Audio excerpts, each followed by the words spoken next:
Kenapa saya mau mimpin silat nelayan Pulau Seribu gitu? Karena saya biasanya dari alat nelayan ke sekolah itu dari nelayan gitu. Ya, baik itu di perikanan maupun di biasa lain gitu loh. Kasih jabatan itu pada orang yang paham. Itu seperti itu. Kita bantu nelayan, ininya dia beli sendiri. Semua material yang dia beli sendiri, dia bangun sendiri, yang kerja dia orang gitu loh. Kan dia paham, kalau kita tidak paham. Betul. Kan dia paham gitu loh. Maunya dia, maunya nelayan, bukan maunya pejabat, maunya nelayan gitu. Kalau dia menggunakan, dia memakai gitu loh.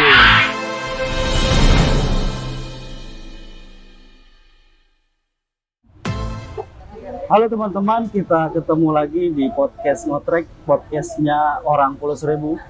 Podcast Ngotrek diharapkan menjadi tempat inspirasi dan aspirasi untuk masyarakat Kepulauan Seribu. Di siang menjelang sore hari ini kita kedatangan tamu yang luar biasa, tokoh masyarakat Kepulauan Seribu yang sepak terjangnya tidak perlu dibantah. Beliau banyak bergerak untuk membantu masyarakat Kepulauan Seribu, khususnya di bidang nelayan. Selamat sore, Assalamualaikum Pak Saprudin. Waalaikumsalam, selamat sore. Gimana Pak Saprudin, sehat hari ini? Alhamdulillah sehat gitu. Pak Saprudin, terima kasih atas kehadirannya di Potrek kita hari ini. Kita berharap podcast Ngotrek ini menjadi tempat aspirasi masyarakat Pulau dan inspirasi Pak Saprudin. Ya.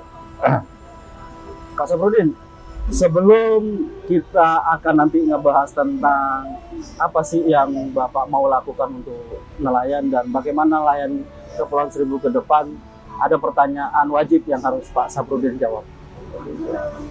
Bapak tahu nggak ngotrek itu kalau di Pulau Seribu seperti apa? Ngotrek itu sebenarnya itu bahasa yang bukan asing di saya. Ngotrek itu bahasa dari alat pancing yang dikembangkan oleh masyarakat Pulau Seribu yang tujuannya menangkap ikan-ikan dasar seperti ikan tomo, ekor kuning, gitu. Ikan-ikan seperti itulah yang bisa ditangkap dari hasil ngotrek itu. Makanya kenapa dibilang ngotrek? Ngotrek itu pancingnya banyak, gitu. Jadi kalau nelayan itu ngotrek, gitu, dapat ikannya juga yang nyangkut ke kailnya itu agak banyak gitu loh. Oh, jadi sekali lempar itu ngotrek banyak yang dapat ikan. Betul gitu loh. Makanya itu dikembangkan oleh masyarakat pulau. Bahkan itu menjadi budaya. Kalau misalnya waktu-waktu senggang, ayo kita ngotrek, ya pergi bareng-bareng gitu loh. Satu kapal itu ada 5 orang, 6 orang pakai ngotrek. Gitu loh ceritanya. Ngotrek begitu. Jadi kita filosofinya podcast Ngotrek ini sekali siar bisa terdampak banyak. Bagus, seperti itu. Betul, betul. Nggak salah itu. Nggak salah. Makanya kita namain podcast Ngotrek. Betul. Ngobrol on the track. Yang lurus-lurus aja ngobrolnya. Tapi agak miring nggak apa-apa. Yang penting buat kepentingan masyarakat banyak. Gitu. Pak Saprudin, ini kegiatan baru-baru ini apa nih yang sedang dilakukan? Bukan baru ini ya, gitu loh. Itu sudah cukup lama, gitu loh. Saya kebetulan adalah sekarang ketua Silat Nelayan Pulau Seribu, gitu loh. Diawali dari paguyuban masyarakat nelayan Pulau Seribu, yang pada akhirnya ditingkatkan statusnya menjadi Silat Nelayan Pulau Seribu. Cakupannya lebih besar, gitu loh. Yang kita tahu, gitu loh, nelayan itu adalah identik, adalah kelompok yang hidup di bawah garis kelisiran. Dengan laut dan segala isinya, saudara kita ini menggantungkan harapan dan hidupnya. Gitu. Di aktivitas nelayan. Itulah kalau yang dibilang nelayan. Jadi nelayan itu mulai dari zamannya Presiden Soeharto sampai Jokowi, gitu loh, itu dipinggirkan. Oh iya, dipinggirkan gitu loh. Makanya saya bilang nelayan itu adalah kelompok yang hidup di bawah garis kelisiran. Soal kayak Gubernur saya Anies, ya, kampanye itu akan dikembangkan nelayan, menjadikan usaha petani Pulau Seribu, semuanya nonsen, nggak ada itu, gitu, ya. Kenapa saya mau mimpin silat nelayan Pulau Seribu, gitu? Karena saya biasanya dari alat nelayan ke sekolah itu dari nelayan, gitu. banyak toko-toko Pulau Seribu berawal dari Orang orang saya nelayan. jadi nelayan kok. Gitu. Artinya harus ada perhatian khusus dong bagi nelayan-nelayan. Ada perhatian, tapi itu semuanya buang semua gitu loh. Kayak sumber perikanan misalnya. Ya. Ya. Bantu ada rumpon, main buang-buang begitu aja. Terus itu kan dicari pakai koordinat. Emangnya itu juga kan bisa kita dapatkan. Gitu. Nah, dibuang-buang nih maksudnya setelah selesai proyeknya tidak diinfokan ke masyarakat Ya, nelayan iya. gimana? Itu loh. Rumpon di mana dibuang kita nggak tahu. Apa tidak diinformasikan ke nelayan? Ini buat masih ikan, tapi orang-orang khusus, orang-orang yang dekat aja gitu loh. Berarti ini spesial ya, privat, hanya khusus gitu. Iya, betul.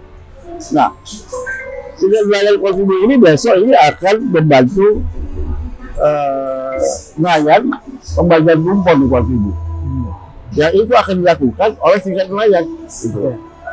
Nah, ini kenapa Serikat Nelayan ini? Karena beliau ini, kita ini tahu betul bagaimana kesulitan nelayan, apa yang dibutuhkan gitu loh. Kalau pemerintah ini kan bantu aja, nggak tahu kebutuhan nelayan apa gitu. Ya, seperti itu gitu. Jadi Pasap ini kan dalam aktivitasnya mencari informasi ke nelayan-nelayan langsung ke Kepulauan Seribu. Apa itu semua memang keinginan nelayan? Loh, apa yang saya sampaikan itu keinginan nelayan? Gitu loh. Apa yang saya sampaikan itu semuanya keinginan nelayan gitu. Oke, di podcast ini kita mengkritisi bebas, Ya. tapi kita harus kasih solusi.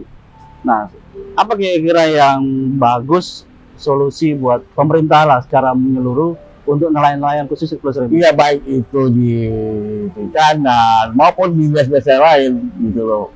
Kasih jabatan itu kalau orang yang paham. Kita mau tahu nih, Mas Sofurdin punya serikat nelayan. Apa yang sudah dilakukan dan apa yang akan dilakukan? Bisa kita lakukan, contoh misalnya, kita bagi rumpon. Kalau rumpon itu kebutuhan nelayan, ya. Di mana rumpon itu diramkan, di situ plankton-plankton pada ngumpul. Pada saat plankton pada ngumpul, di situ saudara kita bisa menangkap ikan. Gitu. Ya, saya lakukan itu. Saya tidak pernah berhenti itu. Terus saya lakukan. Gitu loh. Jadi ini fakta. Bukannya cuma ngomong aja itu. Dan fakta.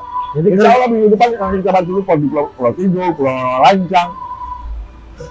Nah, kalau Pulau Lancang itu nggak rumpon, dia bulu kepiting. Dan juga kita akan bantu itu. Pulau Kelapa, Pulau Harapan akan kita bantu itu. Jadi kalau kita orang pulau karena punya rasa kali ya, punya keinginan memajukan. Ya iyalah, kan saya bilang tadi, saya dibesarkan dari anak nelayan. Saya sekolahkan hidup dari hasil nelayan. Ya saya tak peduli lah. Hati saya itu begini setelah lihat saudara saya yang menangkap ikan itu, nggak dapat hak karena nggak punya rumpon gitu. Seperti itu. Saya nggak tahu. Kalau seperti jalan itu buang rumpon, tapi nggak tahu di mana, gitu loh. Padahal itu rumpon penting ya. Wah, sangat penting, gitu loh. Kenapa saya bilang salah proyek? Ya mungkin ada proyek gitu lah. Besok mau jadi apa, mau jadi mati nelayan, itu nggak ada urusan dia. Gitu. Jadi seharusnya seperti apa? Loh, artinya dibuang, disosialisasikan kepada masyarakat. Dan kayak Pulau Kelapa, nggak butuh rumpon yang dibuat perikanan, dia butuh yang organik gitu loh. Ya kayak begini nih, gitu loh.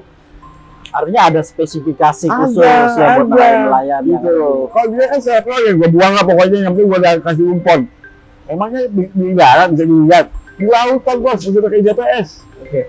Jadi setiap pulau permukiman itu punya karakter beda-beda. Nah ini harusnya mungkin teman-teman di KPKP ini harus jeli ya. Masa itu. Harus jeli ya. Terus satu lagi dari anak buah saya di Pulau Tidul. Dia tinggal ngomong ya, makanya dia mesti klarifikasi itu. Siang nelayan itu ilegal. Itu sampaikan. Saya pelajari ilegal. Loh, masyarakat itu diberikan ruang untuk berkumpul dan bersikat. Betul. Nelayan ini punya legalitas bos. Ya artinya secara hukum jelas. Ini harus jadi catatan. Loh, ini. Dia harus klarifikasi itu omongannya. Kasih itu mesti klarifikasi. Kalau nggak saya kritisi dia, saya bijak dia tahu nggak? Atau karena mungkin syarikat belum mendaftarkan. Kenapa siapa dia mendaftar dia udah urusan gitu. Iya. Ya penting keberadaan serikat nelayan ini dapat membantu warga nelayan di Kepulauan Seribu. Itu aja. Mestinya diapresiasi ya. Ada masyarakat lokal yang berinisiatif membantu nelayan yang notabene menjadi tanggung jawabnya mereka gitu. Iya. Itu tanggung jawab beliau gitu. Iya. Tapi oleh di otak beliau itu hanya skala proyek gitu loh. Bagaimana anggaran ini masuk, disalurkan, walaupun nggak tepat, itu bukan urusan dia. Oh gitu. Begitu. Jadi semuanya skala project. Suruh dia ketemu saya, dia bisa ketemu saya. Saya bantai ya. Sama Pak Sam. Ini baru tengah jalan sudah panas mesinnya nih. Ya, suruh ketemu saya dia. Dia mau mesti klarifikasi omongannya itu. Ya. Ya. Kalau benar ada buah saya ngomong seperti itu, dia mesti klarifikasi itu. Oke, ini wadah aspirasi. Wadah aspirasi ya, hasil dari ini mungkin jadi nanti akan ada perubahan Pak Sap ya.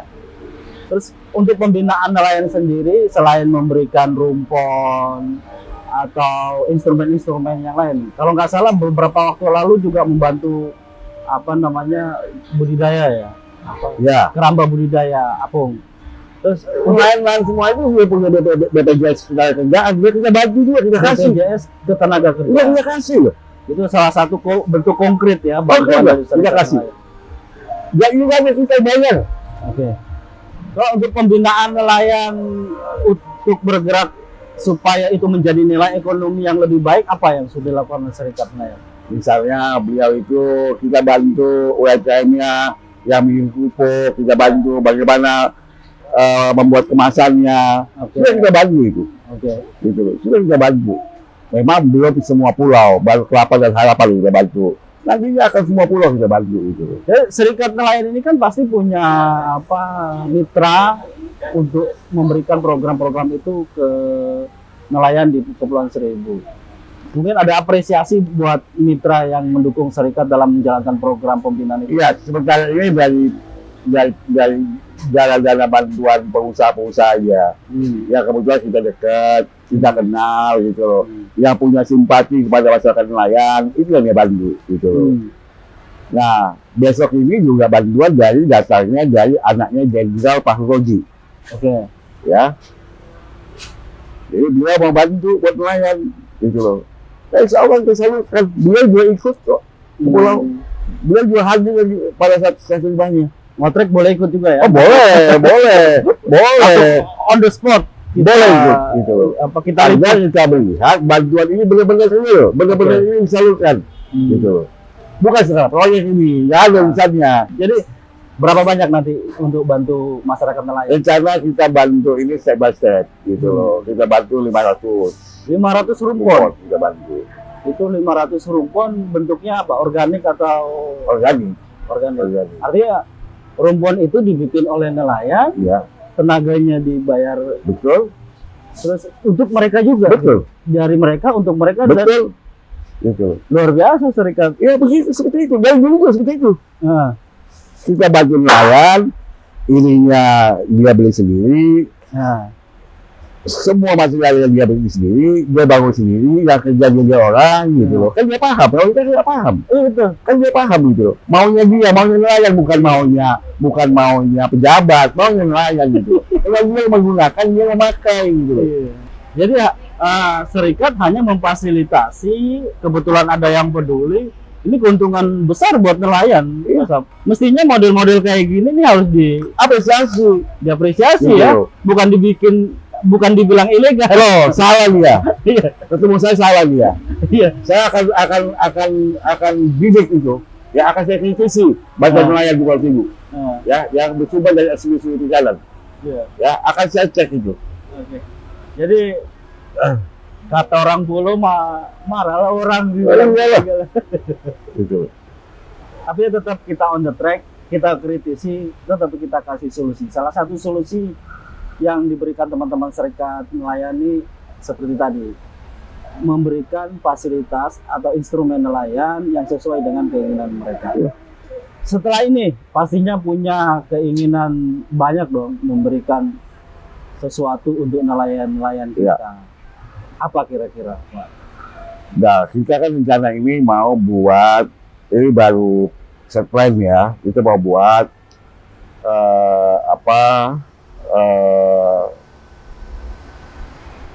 bagaimana tanggapan nelayan itu, gitu loh. Sehingga kedepannya ini nelayan nggak berusaha lagi sama tengkulak, Keren. tidak berusaha lagi sama tengkulak. Karena tengkulak itu menjerat lehernya beliau. Itu yang nggak saya inginkan. Jadi bagaimana dia ikan dia kumpulkan, dia jual sendiri, memasarkan sendiri, gitu loh. Itu yang sudah saya gagas, gitu loh. Sehingga ke depan ini, insya Allah semuanya akan terpenuhi apa yang ada di benak pikiran saya, gitu loh. Tapi dengan melibatkan nelayan juga, kan? Iya, nelayan juga, gitu loh. Artinya Nggak siapa- libatkan tengkulak, bukan ada bos-bos, nggak ada itu. Berarti niat ini muncul karena sering-sering Iya. diskusi dengan nelayan. Karena di Pulau Kelapa ada tempat kumpul kita, tempat konggo nelayan ada kita buat, gitu Kalau loh. Pulau Kelapa Kunggu, ngelahor lah kan? Lahor, ya kalau Kongo lah, ada lah tempat Asik. Kongo nelayan. Gitu. Sambil ngopi gitu. Betul.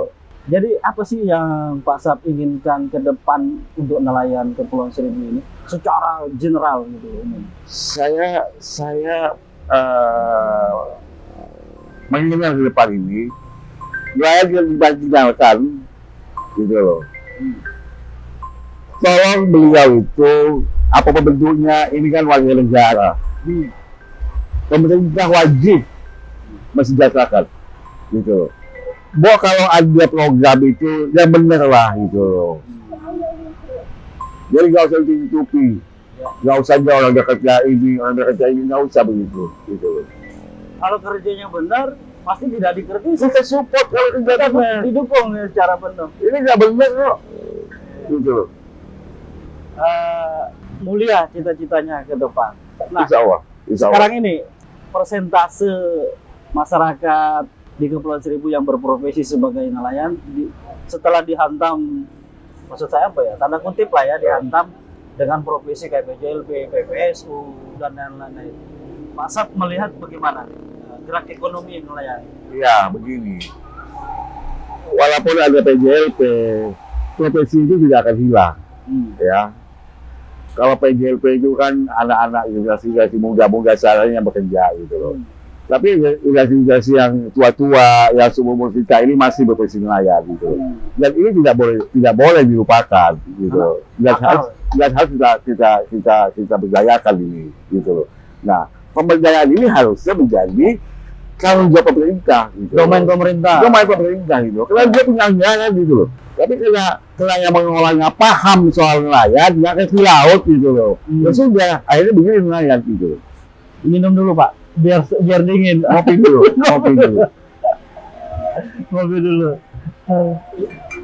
Jadi nih teman-teman, beliau ini Pak Saprudin ini memang karakternya begini, nggak bisa ditahan kalau misalnya bicara di depan, apalagi di forum yang melibatkan banyak instansi.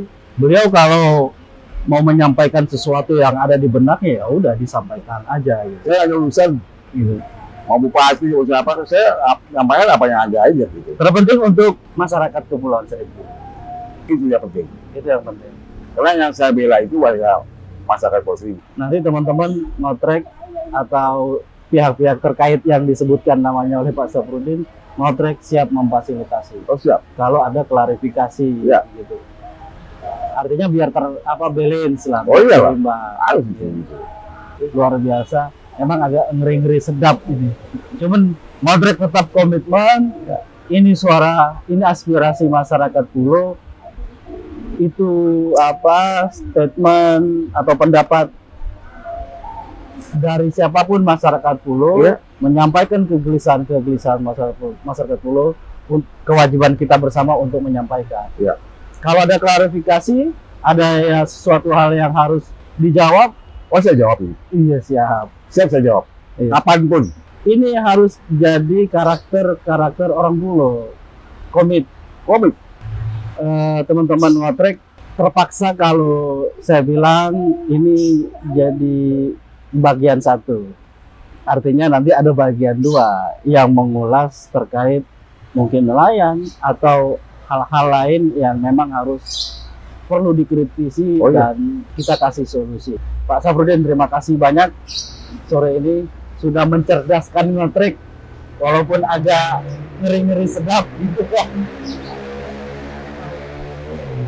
Tapi kita tetap berjuang bersama untuk kemaslahatan masyarakat Pulau Seribu. Namun sebelum itu kita ngotrek dulu.